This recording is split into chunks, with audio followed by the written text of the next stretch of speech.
প্রতি সপ্তাহের সোমবার আর বৃহস্পতিবার রাসূল সাল্লাল্লাহু আলাইহি সাল্লাম যেভাবে রোজা রেখেছেন সেভাবে রোজা রাখবো ইনশাআল্লাহ।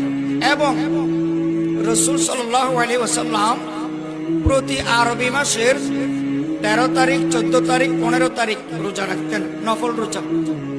এগুলোকে বলে আইয়ামে বীজের রোজা। তাহলে আমরা এই 3টা রোজা, আইয়ামে বীজের রোজা রাখার চেষ্টা করব। বিশেষ করে এই রজব আর শাবান মাসে এই 13 তারিখ, 14 তারিখ, 15 তারিখ 3টা রোজা রাখার চেষ্টা করব। আচ্ছা, আল্লাহ রাসূল সাল্লাল্লাহু আলাইহি ওয়াসাল্লাম এই রজব আর শাবান মাসে বেশি বেশি নফল রোজা কেন রাখতেন? কেন কেন?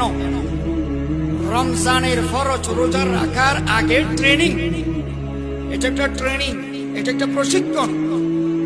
উম্মত এই নফল রোজা রাখতে রাখতে যাতে অভ্যস্ত হয়, রমজানের ফরজ রোজা রাখতে যাতে কোনো রকমের উম্মতের কষ্ট না হয়। সুবহানাল্লাহ বলেন।